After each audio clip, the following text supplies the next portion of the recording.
प्रियात्मन, आज भी प्रश्न उत्तर का ही सिलसिला है और आज का प्रश्न कल के प्रश्न से संबंधित है। प्रश्न है, सर कल आपने प्रश्न के उत्तर में बताया था कि हमें घृणा नहीं करना चाहिए, न पाप से और न पापी से, केवल अपने भीतर उठते हुए घृणा को देखना है। पर मनुष्य का स्वभाव है घृणा तो करता ही है। मैं आपको यहाँ मनुष्य से ऊपर ले जाने के लिए आया हूं। आप मेरे पास किस लिए आए हो?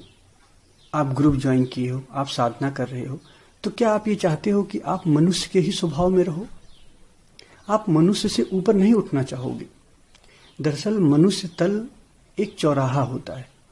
आप यहां से कहीं भी जा सकते हैं, आप एकदम जानवर भी बन सकते हैं, आप अपनी चेतना को ऊपर बढ़ा के देवत्व और परम अवस्था तक भी पहुंच सकते हैं। तो सवाल ये होता है कि क्या आप मनुष्य ही रहना चाहते हैं? क्या इससे ऊपर नहीं जाना चाहते हैं? अब आप इसमें क्या करेंगे? जैसे एक पापी है और वो पाप कर रहा है, तो अगर पापी पाप कर रहा है तो दरअसल जो पापी है और जो पाप कर रहा है वो दोनों दो नहीं है, वो दोनों एक हैं। पाप और पापी एक हैं। जो करता है और जो कर्म है वो दोनों एक हैं। और यहां आपके पास जो घृणा कर रहा है और जो आप हो, दो नहीं, दोनों एक हैं। घृणा और घृणा करने वाला दोनों एक हैं। अब हमें यहां करना क्या है? या तो हम उस पापी को साक्षी में ले जाएं या हम खुद को साक्षी में ले जाएं।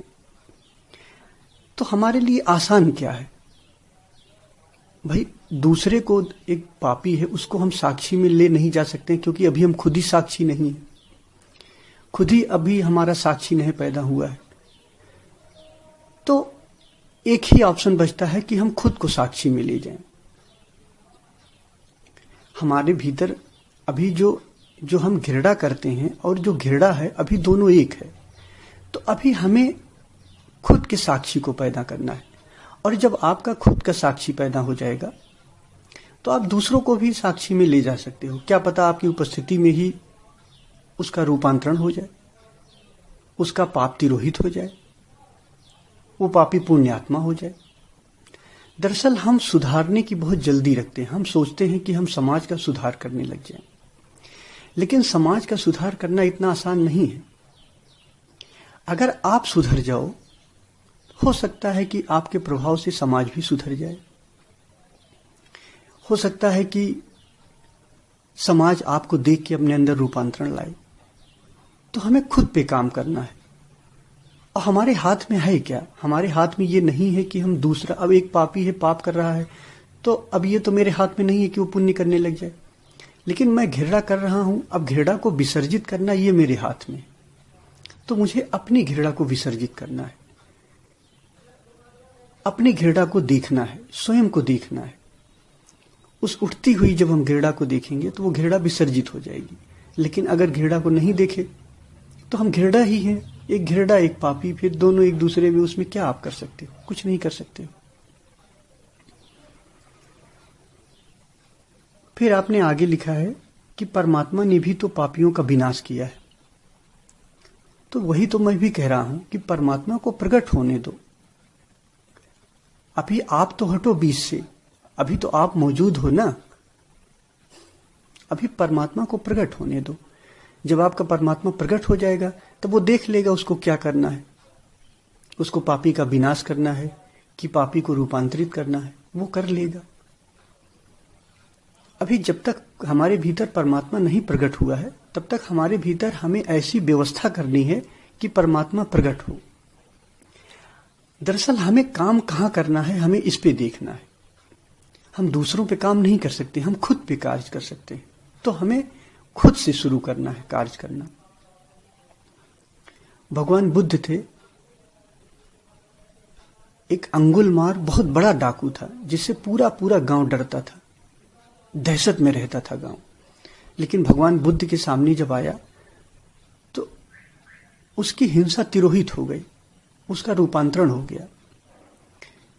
लेकिन भगवान बुद्ध बुद्ध के पहले सिद्धार्थ थे। अगर सिद्धार्थ इस अंगुलमार के सामने आया होता तो हो सकता बात और कुछ होती। सिद्धार्थ तलवार से युद्ध करना पड़ता सिद्धार्थ को, और तलवार से युद्ध करके भले ही सिद्धार्थ अंगुलमार की शरीर को नष्ट कर देता, लेकिन अंगुलमार का रूपांतरण शायद न कर पाता। अंगुलमार का रूपांतरण बुद्ध ही कर पाए। तो जब परमात्मा प्रकट होगा तो परमात्मा कर लेगा, क्या करेगा वो जाने। अभी आपको तो ऐसा आयोजन करना है कि आपका परमात्मा प्रकट हो।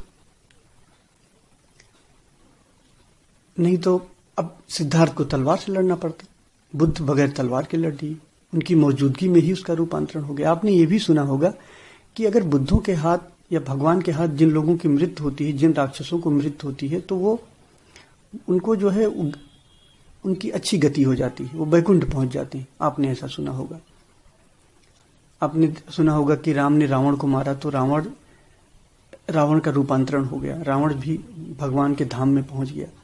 तो ये दरअसल शरीर की बात नहीं होती है, ये रावण के भीतर छुपी हुई हिंसा की बात होती है। आपने देखा कि जब रावण की मृत्यु होती है तो रावण भी राम का नाम का ही पुकार करता है, उसकी स्थिति बदल जाती है, उसका मन रूपांतरित हो जाता है। अगर हम किसी के शरीर को नष्ट कर देंगे, भाई अगर सिद्धार्थ जो है अंगुलमार के शरीर को नष्ट कर देता तो जरूरी नहीं था, जन्म तो मनोमय शरीर का होता है। अंगुलमार फिर कहीं जन्म ले लेता, फिर वही काम करता। वो जो मन है, मन तो वही था, और जन्म मन का होता है, मनोमय शरीर का ही जन्म होता है। तो वो रूपांतरण अगर ना होता तो फिर वही बन जाता, डाकू बन जाता। लेकिन परमात्मा क्या करता है, वो तुम्हारे जो मनोमय शरीर है उसका रूपांतरण कर देता है। इसीलिए कहा जाता है, आपने पौराणिक कहानियों में सुना है कि बुद्धों के हाथ जो मरते हैं, परमात्मा के हाथ जो मरते हैं, वो उनकी गति अच्छी हो जाती है। तो ऐसे ही कहा जाता है कि वो आंतरिक शरीर को, जो आपका मनोमय शरीर है, उसको नष्ट करता है। वो परमात्मा उसको नष्ट करता है। तो हमारा वो शरीर नष्ट हो, जो हमारी हिंसक प्रवृत्ति है वो नष्ट हो, और वो तभी नष्ट होगी जब हम स्वयं को जान पाएंगे। अभी हम अगर किसी से घृणा करेंगे तो घृणा और हम घृणा करने वाले दोनों एक हैं, लेकिन जैसे जैसे हमारे भीतर साक्षी पैदा होगा वैसे दोनों ही नष्ट हो जाते हैं, दृश्य और दृष्टा। यानी जो घृणा कर रहा है, जो करता है, और जो कर्म है, दोनों नष्ट हो जाता है। तो साक्षी प्रकट होता है। अब साक्षी फिक्र करेगा कि उसको क्या करना है। आपने देखा कि भगवान बाली को मारते हैं, अंत में उसका हृदय परिवर्तन हो जाता है, रूपांतरण हो जाता है, उसकी जो हिंसक प्रवृत्ति थी वो नष्ट हो जाती है। तो एक तरीके का आपका ये सोचना है कि हमें क्या करना है। शरीर तो यंत्र है, शरीर को नष्ट करने से कुछ नहीं होगा। किसी को हम मार देंगे, थप्पड़ मार देंगे तो उसके शरीर पे चोट देंगे, कुछ नहीं होगा। जब तक उसके मनोमय शरीर का रूपांतरण ना हो, जब तक उसके भीतर परमात्मा प्रकट ना हो, तब तक हम उसको रूपांतरित नहीं कर सकते हैं। और इसकी शुरुआत हमें अपने भीतर से करना है। हम जैसे जैसे रूपांतरित होंगे, हमारे भीतर साक्षी पैदा होगा। हमारे भीतर जब साक्षी पैदा होगा तो वो दूसरों के भीतर साक्षी पैदा कर सकता है। ध्यान रखना, मन कभी दूसरों के भीतर साक्षी नहीं पैदा कर सकता। अभी हम मन हैं, अभी हम अहंकार हैं, अभी हमें अपने को मिटना है, साक्षी को पैदा होने देना है। और साक्षी पैदा होगा तो वो दूसरों को भी साक्षी में ले जा सकता है। अब उसकी फिक्र उस पर छोड़ दो। इसलिए हमेशा आप ये सोचा करो कि आपके हाथ में क्या है। सबसे पहले अगर कहीं भी आपको कुछ काम करना हो तो सबसे पहले अपने हाथ में देखो कि हमारे हाथ में क्या है। एक पापी पाप कर रहा है, अब हमारे हाथ में ये है कि हम वो पापी पुण्य करने लग जाए, या हमारे हाथ में जो हमारे भीतर उठ रही है घृणा वो हमारे हाथ में है।